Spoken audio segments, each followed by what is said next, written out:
Good evening friends. कल की video के बाद मेरे को बहुत सारे मैसेजेस ये आए कि सर एक वीडियो स्ट्रेस मैनेजमेंट पे बनाइए। तो first of all I I understand पिछले 15-16 महीने से कोविड की वजह से जो हाल है लोगों का, और जॉब्स में भी बहुत प्रेशर है, and I am sure personal life में भी सबके प्रेशर्स हैं। So I try and attempt one. So मैं ये हिंदी में बनाने वाला हूँ क्योंकि जिन लोगों ने मेरे को बोला है उन्होंने स्पेशली ये भी रिक्वेस्ट किया कि सर आप हिंदी में बनाना, so this is for you. Okay, so first of all let's understand stress होता क्या है। स्ट्रेस किस चीज़, मतलब ये क्या क्या हुआ है, ये बीमारी क्या है stress. So for me what I understand is कि किसी भी चीज़ को लेके जो एक फियर होता है, नोन या अननोन फियर होता है, आई थिंक उसी की वजह से हमें स्ट्रेस होता है। मतलब हम उस चीज़ के बारे में ओवर थिंक करने लग जाते हैं, बहुत सोचते हैं, और हम स्ट्रेस में आ जाते हैं कि यार ये क्या हो जाएगा क्या हो जाएगा। सो बेसिकली मतलब फॉर एग्जांपल फियर जो मैंने बोला कि अगर ऑफिस में अगर बहुत सारा काम है, कुछ काम छूट रहा है या मैं अच्छे से मैनेज नहीं कर पा रहा हूँ, तो हमें जनरली ये डर होता है कि यार मेरा बॉस खुश खुश है कि नहीं है, मेरी जॉब तो नहीं चली जाएगी, मेरी जॉब चली जाएगी तो मैं घर कैसे मैनेज करूँगा, अगर मैं रोड पे हूँ तो कहीं मेरा एक्सीडेंट तो नहीं हो जाएगा, अगर मैं कहीं ट्रैवल कर रहा हूँ तो कुछ मेरी कोई पॉकेट तो नहीं मार लेगा, रिलेशनशिप्स की बात आती है तो कहीं ऐसा ना हो कि मेरे से रिश्ते छूट जाएं। सो आई थिंक ये नोन और अननोन फियर्स की वजह से ही स्ट्रेस होता है। और इस चीज़ के बारे में मैं बहुत ही like it's little funny, but जिस तरीके से मैंने इस चीज़ को समझने की कोशिश करी है विद माय ओन एक्सपीरियंस, कि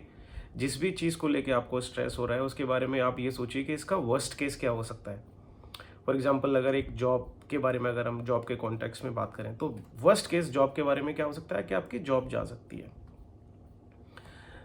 एक्सीडेंट या इस चीज़ से रिलेटेड गॉड फॉरबिड वैसे किसी को ना हो, बट ज़्यादा से ज़्यादा मैक्सिमम सिचुएशन क्या है कि आपकी डेथ हो सकती है।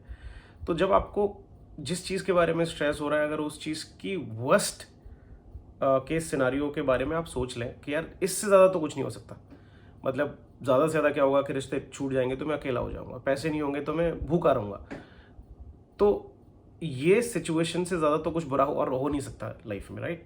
तो फर्स्ट जिस भी चीज़ को लेकर स्ट्रेस हो रहा है, पहले उस चीज़ के एक्सट्रीम सिचुएशन के बारे में सोचिए, then sit down and think कि अब ये सिचुएशन के बारे में आप क्या कर सकते हो। मतलब आपके हाथ में क्या है, आपके कंट्रोल में क्या है। कि अगर जॉब के बारे में है तो आपके कंट्रोल में ये है कि आप अच्छे से परफॉर्म करें, आप अपने बॉस के साथ अगर कोई इशू है तो बैठ के बात करें। जो भी रिलेशनशिप के बारे में आप सोच रहे हो, उस रिलेशनशिप के बारे में आप सीरियसली उस बंदे के साथ या जो भी हैं उसके साथ बैठ के बात करें और उसको सॉर्ट आउट करने की कोशिश करें। आपके कंट्रोल में यही है, इसके अलावा तो आप कुछ कर नहीं सकते। आप भगवान से प्रे कर सकते हैं और अपने एफर्ट्स डाल सकते हैं, बेस्ट ऑफ योर एफर्ट्स। इसके आगे there is nothing, I mean you can't actually do anything. So आप पहले जो भी चीज़ के बारे में स्ट्रेस हो रहा है उसके एक्सट्रीम सिचुएशन के बारे में सोचें। दूसरा, उसके लिए आप बेस्ट आपके एफर्ट्स क्या हो सकते हैं, जस्ट डू दैट।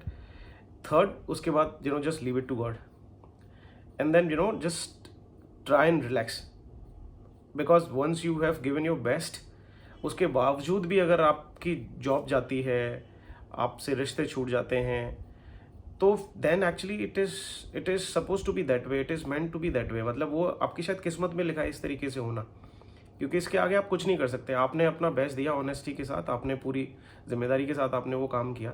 उसके बावजूद भी अगर कुछ गलत हो रहा है तो कुछ ना कुछ हो सकता है कि शायद अभी आपको ये गलत हो रहा है, लेकिन आगे चल के आपके लिए कुछ और अच्छा लिखा है आपकी किस्मत में। तो प्लीज़ बिलीव इन गॉड कि ऐसा ही होना है, और कुछ और आपके लिए बेहतर है ज़िंदगी में, जिसके लिए आपको you have to patiently wait.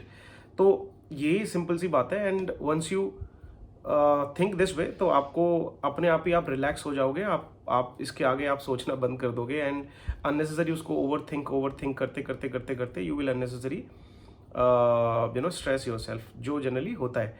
तो फॉर एग्जाम्पल मेरे जैसे एक और चीज़ जिसकी वजह से स्ट्रेस होता है कि अगर कोई भी चीज़ आपने असाइनमेंट या लाइफ में कोई भी चीज़ आप जो करने की कोशिश कर रहे हो, वो आपकी एबिलिटीज़ या टैलेंट या आपकी समझ से या आपकी नॉलेज से ज़्यादा होता है, तो आप ऑब्वियसली बात है कि अगर फॉर एग्जांपल अगर मेरे को आईएएस की तैयारी करनी है और मेरे को पता है कि मेरे अंदर इतना टैलेंट नहीं है कि मैं आईएएस क्रैक कर सकता हूँ, तो मेरे को तो बहुत ही लाजमी है कि मेरे को स्ट्रेस होना ही होना है। बिकॉज मुझे कहीं ना कहीं मैं अपने अंदर मैंने ये सोच चुका हूँ मैं कि मैं इसके काबिल नहीं हूँ, जैसे अभी मैंने बोला। सो हर इंसान को कहीं ना कहीं अपने अंदर पता होता है कि मैं क्या कर सकता हूँ क्या नहीं कर सकता हूँ। तो जो चीज़ आप नहीं कर सकते हो उस चीज़ के बारे में आप स्ट्रेस मत लो, और जो आप कर सकते हो उसका बेस्ट शॉट दीजिए। होता है ठीक है, नहीं होता है तो चिल। लाइफ में यार सिंपल आप मस्ती करो। अपना फंडा ये है कि मौज लो, रोज लो, नहीं मिले तो खोज लो, सिंपल अपना। आई थिंक इसके आगे कुछ नहीं है। थोड़े कम पैसे हो, ज़िंदगी सुकून से आप बिताइए और ज़्यादा स्ट्रेस ना लें, ठीक है। यही फंडा है, और स्ट्रेस मैनेजमेंट का और कुछ भी नहीं है। कोई गुरु मंत्र नहीं है, कोई कैप्सूल नहीं आता, कोई मेडिसिन नहीं है, कोई शॉर्टकट नहीं है। That's the only thing. Okay, so I hope you like it, and आपको इस चीज़ की वजह से आपको कुछ क्लैरिटी मिलेगी। एंड अपनी लाइफ में भी इस चीज़ को थोड़ा सोचें, प्रोसेस करें, और इस तरीके से अप्रोच करें हर सिचुएशन को। अब ज़्यादा प्रॉब्लम ये होती है कि हम बहुत सारा सोचते हैं, तो इतना ज़्यादा सोचने की ज़रूरत नहीं है। चिल, छोटी सी लाइफ है, एंजॉय करिए, और जो है भगवान की दया से उसमें एंजॉय करिए। और मैं एक चीज़ बोलता हूँ लाइफ में, जो मैं खुद भी अप्लाई करता हूँ, कि always be happy with what ever you have, but don't get satisfied. मतलब फॉर एग्जांपल, अगर मेरी 50,000 की जॉब है, तो आप 50,000 की जॉब के हिसाब से जो भगवान आपको लाइफ स्टैंडर्ड या लिविंग स्टैंडर्ड दिया है, या जो भी फैसिलिटीज़ आपको अवेलेबल हो पा रही हैं, बी हैप्पी विद इट। मतलब बी ग्रेटफुल फॉर इट, कि आपके पास हो सकता है 50,000 से नीचे वाले लोग भी हैं जो भी अच्छे से आपसे ज़्यादा खुश हैं। So be happy with whatever you have, but don't get satisfied. मतलब 50,000 से नेक्स्ट लेवल पर जाने के लिए आप सेटिस्फाइड ना हो, उसके लिए एफर्ट्स लगाते रहें।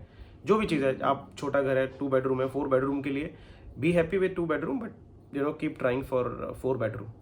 And I'm sure with this approach you will be able to manage your stress, and अपना spiritually ज़रूर अपना जो भी आपके इष्ट देव हैं, भगवान हैं, उनकी आप उनको प्रे करें, एंड दिमाग शांत रखें। That's the only way from my side. Take care, stay safe.